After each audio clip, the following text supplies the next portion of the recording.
Fortune synergy YouTube channel में आज आपका बहुत बहुत स्वागत है। केतु का रहस्य, ज्योतिष शास्त्र में केतु का क्या रहस्य है, केतु हमारे जीवन को कैसे प्रभावित करते हैं। जन्म पत्रिका में केतु अगर अशुभ अवस्था में बैठे हुए हैं तो हमारे जीवन में किस किस तरह की परेशानियां आ सकती हैं, और केतु अगर शुभ हैं तो हमें कैसे कैसे अच्छे दिनों, अच्छे अवसरों और अच्छे रास्ते मिलेंगे जीवन में, और जीवन में क्या क्या हम पा सकते हैं, इन सारी विषय वस्तु पर चर्चा करेंगे। साथ ही केतु को शुभ करने का, उनसे अच्छे रिजल्ट लेने का ऐसा कौन सा 3 प्रमुख उपाय है, वीडियो के अंत में जरूर जानिए। तो वीडियो को अंत तक जरूर देखें, तब केतु ग्रह के रहस्य को पूरी तरह समझ पाएंगे। इसके पहले अगर इस चैनल पर नए हैं, ये चैनल पसंद आता है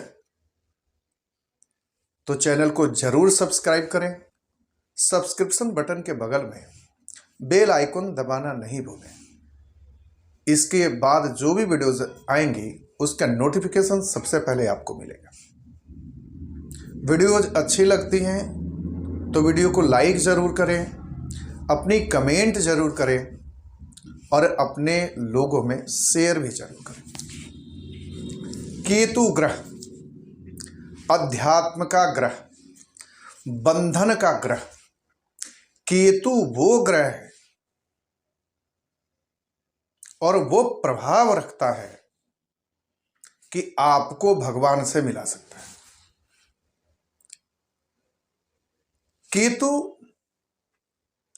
वो आध्यात्मिक ज्ञान है।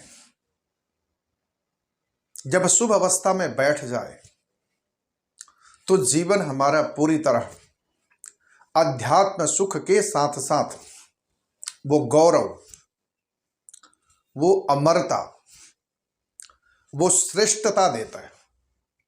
रामकृष्ण परमहंस के लग्न में ही केतु थे, तो आप समझ सकते हैं कि रामकृष्ण परमहंस किस ऊंचाई को प्राप्त हुए थे। केतु को समझना हो तो राहु को हमें समझना पड़ेगा, और राहु को समझना हो तो केतु को हमें समझना पड़ेगा। राहु केतु के और केतु राहु के आमने सामने 180 डिग्री पर हमेशा ही रहते हैं, और राहु केतु हमेशा वक्री अवस्था में ही होते हैं। बाकी 7 ग्रह मार्गी वक्री अवस्था में चलते रहते हैं, लेकिन राहु और केतु हमेशा वक्री होते हैं। तो आप समझ सकते हैं कि राहु और केतु का क्या प्रभाव है। ये लीक पर नहीं चलते, ये खुद रास्ता बनाते हैं और खुद की विचार, खुद की योजना और खुद की एक विचार शक्ति लेकर के चलने वाले ग्रह। सूर्य 9 ग्रहों में राजा माने गए और समस्त मानव जाति के लिए, इस जगत के लिए पिता माने जाते हैं, कारण कि सूर्य वो प्रकाश हैं। चंद्रमा को ज्योतिष शास्त्र में माता की संज्ञा दी गई है। सूर्य और चंद्रमा के प्रकाश को लेकर के बाकी ग्रह प्रकाशित होते हैं, लेकिन वही राहु सूर्य के आधिपत्य को खुले चुनौती देता है और उस सूर्य को निगलने की कोशिश करता है। तो आप समझ सकते हैं कि राहु और केतु कितना शक्तिशाली ग्रह है। वो किसी भी अथॉरिटी को, किसी भी व्यक्ति को तुरंत ही चुनौती देते हैं। उनको छोटा नहीं चाहिए, उनको जो भी चाहिए बड़ा चाहिए। उस बड़ा के लिए वो कुछ भी कर सकते हैं। राहु छल, बल, या कोई भी स्थिति में उसको पाने के लिए भरपूर कोशिश करता है। जन्म पत्रिका में राहु वो प्यास है जो कभी बुझता ही नहीं। आपके जन्म पत्रिका में जिस घर में भी राहु बैठा है वो प्यास का कारक है। उस घर के कारकत्व में पाने के लिए वो कुछ भी कर सकता है,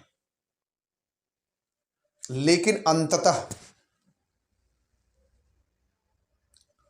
अब जन्मपत्री पर निर्धारित है मिलेगी कि नहीं मिलेगी, लेकिन राहु की जब दशा जाएगी तो राहु जो भी दिया है वो सब वापस लेके चला जाता है। इसलिए पुराणों में कथा आती है, समुद्र मंथन के बाद धन्वंतरी अमृत कलश लेकर निकले और देवताओं और दैत्यों में एक समझौता बना कि अमृत कलश को कोई ऐसा व्यक्ति समझौता कराए और सब में बराबर बराबर अमृत को बांटा जाए। अमृत पीने के बाद हर कोई अमर होना चाहता था। दैत्यों और दानवों के बीच में एक समझौता हुआ और भगवान विष्णु ने मोहिनी का रूप धारण किया और वो मोहिनी अमृत बांटने की जिम्मेदारी ली। एक कतार में देवता और एक कतार में दैत्य। पहले अमृत पिलाना भगवान विष्णु ने देवताओं से शुरू किया। दैत्यों की कतार में बैठा हुआ स्वरभानु नाम का राक्षस दैत्य, दिमाग से बहुत ही तेज, जिसकी छठी इंद्रियां हमेशा जागृत होती है। देवताओं का स्वरूप बदला। उसको लगा कोई न कोई छल हम दैत्यों के साथ हो रहा है। देवताओं का स्वरूप बदलकर देवताओं की कतार में बैठ गया। भगवान विष्णु अमृत पिला रहे थे। स्वरभानु की ये क्रिया करते हुए सूर्य और चंद्र ने देख लिया और इशारों इशारों में भगवान विष्णु को बता दिया। भगवान विष्णु दैत्यों को अमृत पिलाना नहीं चाहते थे, वो देवताओं के पिलाना चाहते थे। उसी क्षण भगवान विष्णु ने अपने सुदर्शन चक्र से स्वरभानु के गर्दन को काट दिया, लेकिन वो राक्षस अमृत पीने के बाद अमर तो हो ही गया था। अब सुदर्शन चक्र से जो गर्दन कटा तो गर्दन का ऊपर हिस्सा राहु बन गया और गर्दन के नीचे वाला हिस्सा केतु बन गया। अमृत पीने के बाद वो दोनों देवता की श्रेणी में आ गए।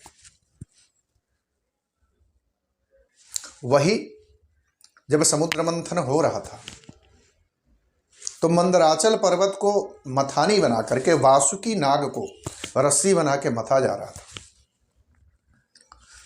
उस सर्प के अगले हिस्से को, जहां उसका फन होता है, दैत्यों ने पकड़ रखा था और पूंछ वाले हिस्से को देवताओं ने पकड़ रखा था। तो सर्प के मुंह से जितने भी जहर निकलते थे राक्षसों ने उसको ग्रहण कर लिया। वही तो राहु है। राहु और केतु को सर्प की संज्ञा दी गई है। अगले वाले हिस्से को राहु और पूंछ वाले हिस्से को केतु कहा जाता है। राहु जहां माया का कारक है, नई परंपरा चलाने का कारक, नई धर्म व्यवस्था चलाने का कारक, नई मान्यता पैदा करने का कारक है। येन केन प्रकारेण सांसारिक सुख पाने का जरिया है।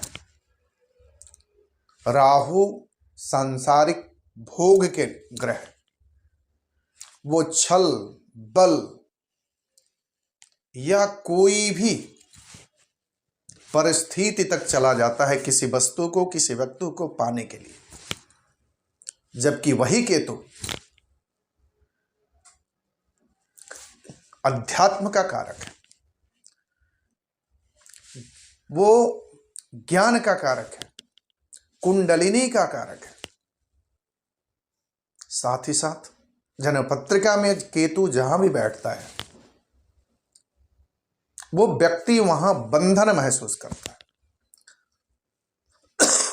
जन्मपत्रिका में राहु जहां भी बैठेगा, जिस घर में बैठेगा, उस कारकत्व के प्रति प्यास जगा देगा, वो भूख जगा देगा जो भूख कभी खत्म ना हो, जो प्यास कभी खत्म ना हो। उस वस्तु को पाने के लिए राहु कुछ भी कर सकता है, कल बल छल सब कुछ लगा सकता है। जन्मपत्रिका पर निर्भर है कि वो मिलती है या नहीं मिलती है आपको जीवन में। लेकिन वही केतु जहां बैठता है वहां उस घर के कारकत्व में उदासीनता आ जाती, उसके तरफ आपका ध्यान नहीं जाता। राहु और केतु का पुनर्जन्म का कारण माना गया है। राहु और केतु की वजह से ही हमारा जन्म होता है। केतु जहां बैठता है उसका मतलब यह है कि उस वस्तु को, उस कारकत्व से जुड़े हुए वस्तु, स्थान, व्यक्ति के साथ हमने समय उपयोग कर लिया है, वस्तु का उपयोग कर लिया, उस स्थान का उपयोग कर लिया, उस आदमी के साथ हमने समय बिता लिया, चाहे जो भी रिश्ता हो। तो इस जन्म में वो रिश्ता हमारे काम नहीं आएगा, वो उदासीनता देगा। जैसे जन्मपत्रिका में दूसरे घर में केतु बैठे हों तो धन को लेकर के, कुटुंब को लेकर के, आपकी वाणी को लेकर के वो सार गर्भ नहीं रहेगा। या तो जीवन में धन आएगा ही नहीं, अगर धन आता है तो वो धन आपको अपने कुटुंब में, अपने परिवार में खर्च करना पड़ेगा। आप संत की तरह ही, आप वैरागी की तरह ही उनकी सेवा कर रहे हो, पूरा जीवन आपने लगा दिया। लेकिन वही जब अंत का समय आया या वैसी जब जरूरत की समय आई तो परिवार साथ नहीं देगा, कुटुंब साथ नहीं देगा और फिर आपको अकेले ही चलना पड़ेगा। केतु कहता है ये बंधन है, ये बंधन को ही तो काटना है। राहु वहां मोह पैदा करेगा उस वस्तु को पाने के लिए, कुछ भी कर सकता है। लेकिन केतु अध्यात्म का ग्रह है।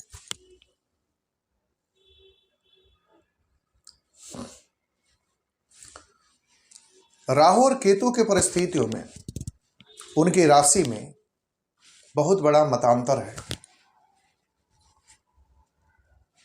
राहु केतु जन्मपत्रिका के वृश्चिक राशि में बहुत ही शुभ फल देता है, धनु राशि में बहुत शुभ फल देता है, मीन राशि में बहुत शुभ फल देता है। केतु के 3 नक्षत्र कहे गए, अश्विनी, मघा और मूल। केतु इस संसारिकता की वस्तु के प्रति अपना ध्यान नहीं रखता, वो वैराग्य देता है, वो आपको आपकी सच्ची मंजिल तक पहुंचाने की कोशिश करता है। जब आप संसारिकता में फंस जाते हो, इस माया में फंस जाते हो, तो आपका जीवन जिस चीज के लिए हुआ है, आवागमन से मुक्ति, मोक्ष और भगवान से साकार, आप नहीं कर सकते, फिर बंधन वैसे ही चलता रहेगा। तो केतु कहता है ये बंधन काट और तो ईश्वर के तरफ देख, सही रास्ता तेरा वो है। यह है केतु, सही ज्ञान है, सही आध्यात्म है। इंट्यूशन पावर बड़ी गजब की होती है केतु में। महर्षि पराशर ने तो यहां तक कहा भौमवत केतु और शनिवत राहु, मतलब मंगल के समान केतु क्रूर है और मंगल से 2 कदम आगे बढ़ के अपना रिजल्ट देता है। केतु आकस्मिकता का ग्रह है। अचानक कोई जीवन में घटना हो जाए उसके प्रति केतु जिम्मेदार होता है। आप रास्ते में जा रहे हो, अचानक कहीं पेड़ गिर गया, आप घायल हो गए या आप बच गए। केतु शुभ होगा तो बच जाएंगे और केतु अशुभ होगा तो घायल हो जाएंगे, मृत्यु भी हो सकती है। वो केतु है। अच्छा और बुरा कुछ भी अचानक घटना घटती है वो केतु देता है। केतु इस संसारिक सुख में फंसता नहीं है। वो कहता है कि नहीं, आप जिस माहौल में रह रहे हैं उस माहौल में आपको आनंद नहीं आएगा, लेकिन राहु उसमें भरपूर आनंद लेगा। केतु बुध को और शुक्र जैसे ग्रहों के को पसंद नहीं करता। ये संसारिकता बढ़ाते हैं। बुध धन देता है, लॉजिक देता है, तर्क देता है, जबकि केतु को तर्क पसंद नहीं है। उसके पास बुद्धि नहीं है, उसके पास ज्ञान नहीं है, उसके पास सोचने की ताकत नहीं है, सिर है ही नहीं, योजना क्या बनाएगा। उसके पास दिल है, बस वो दिल की बात समझता है।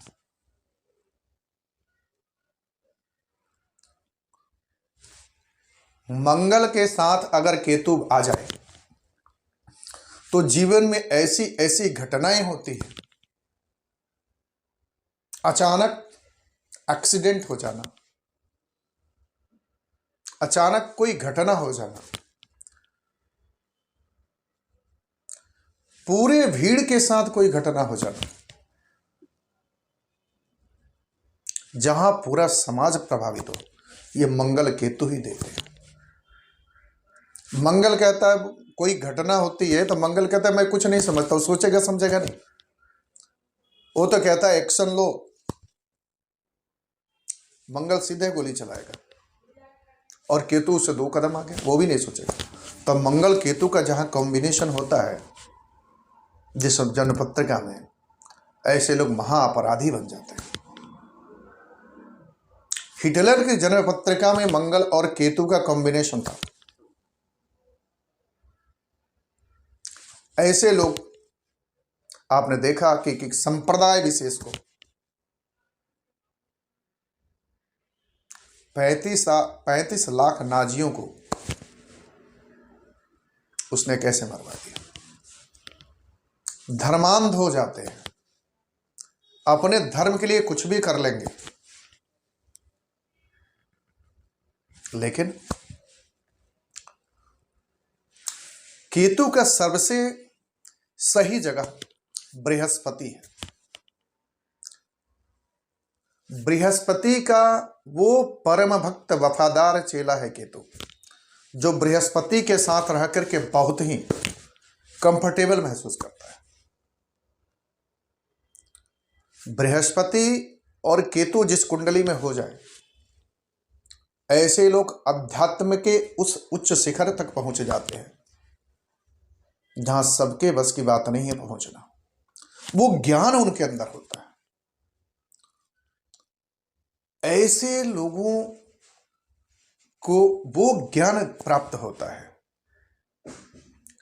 ऐसे लोग बड़े धर्मोपदेशक होते हैं, या दुनिया जिसकी फैन फॉलोइंग होती है, एक इशारे पर कुछ भी दुनिया करने को तैयार है। ऐसे उनके पास ज्ञान होता है। वो जिधर हाथ उठा दे, जैसे रजनीश,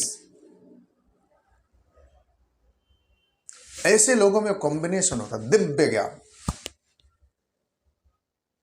तो केतु का कॉम्बिनेशन था। सूर्य के साथ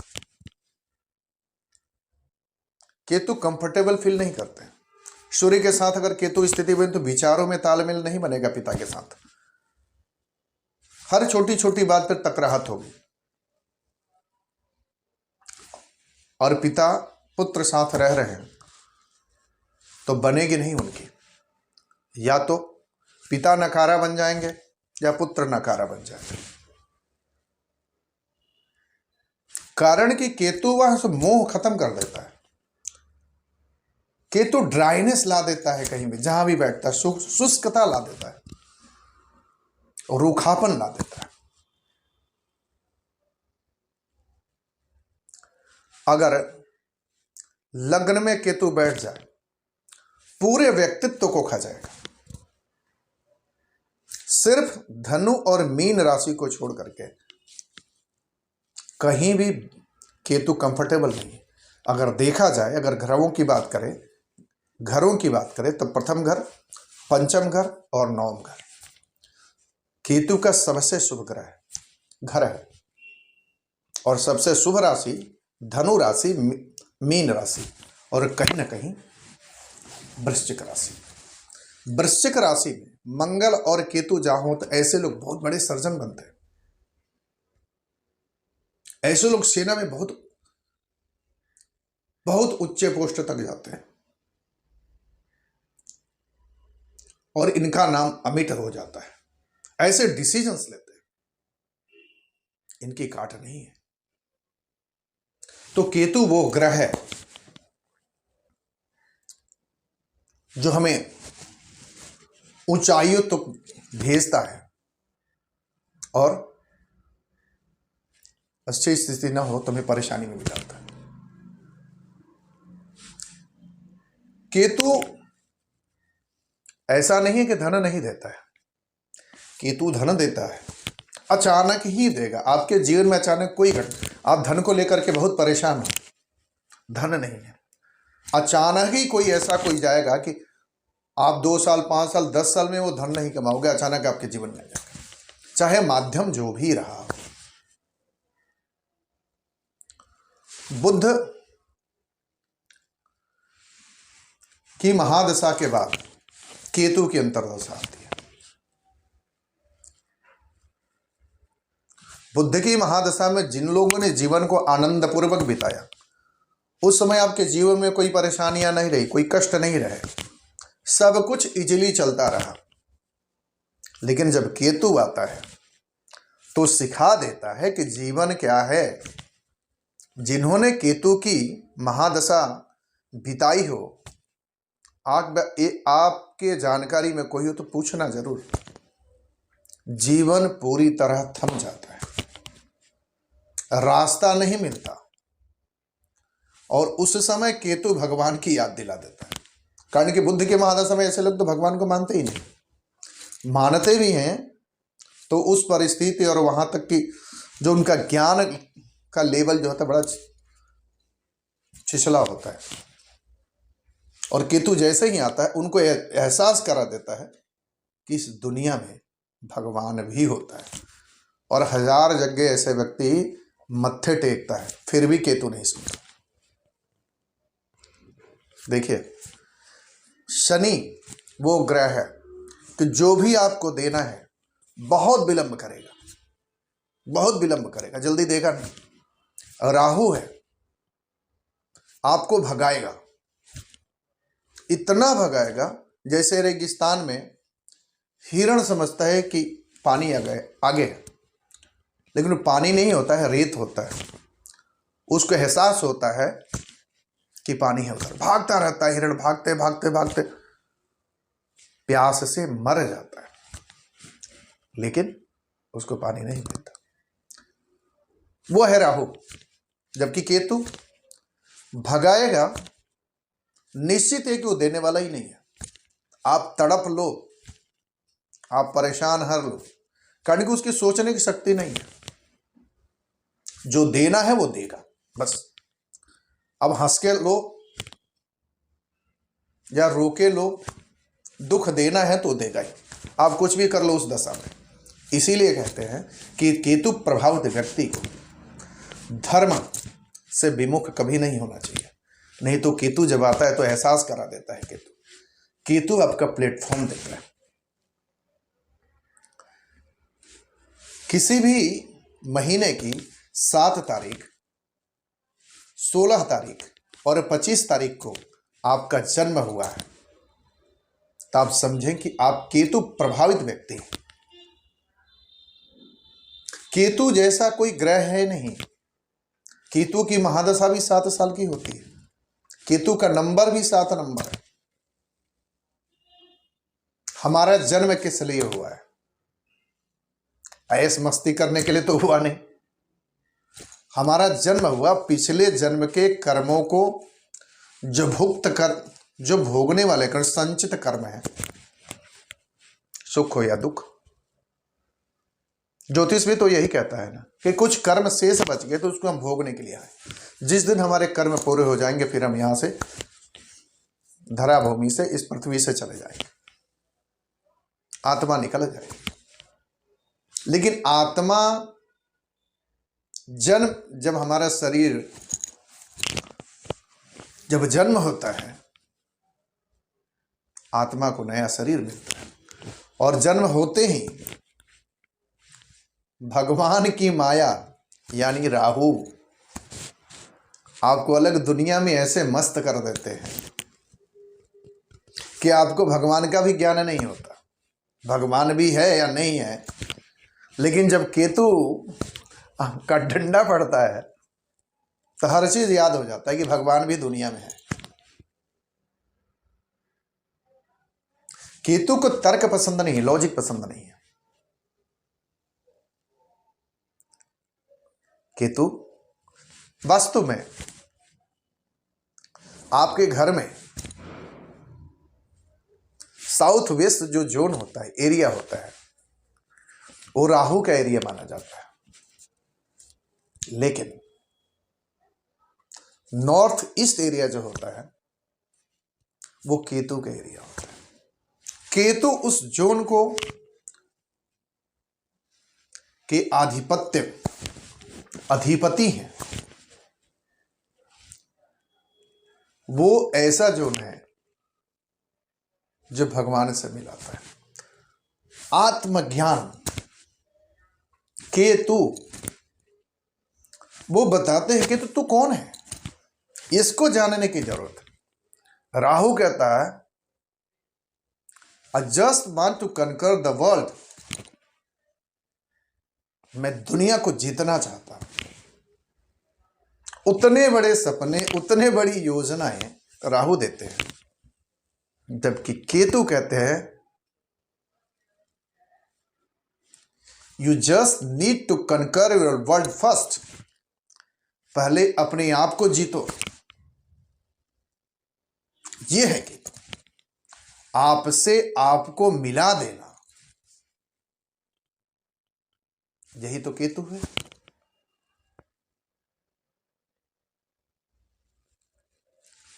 केतु कहते हैं कि अंदर की यात्रा करो, जबकि राहु कहते हैं बाहर की यात्रा करो। और जब आप अंदर की यात्रा करते हैं तो समझ जाते हैं दुनिया क्या है, ये रिश्ते क्या हैं, ये संबंध क्या है, देश काल परिस्थिति क्या है। राहु तो दिग्भ्रमित करते हैं अपने माया के चक्कर में, ये केतु समझाते हैं। और केतु को जिस दिन आपने समझ लिया, समझ गए, जीवन को समझ लिया आपने।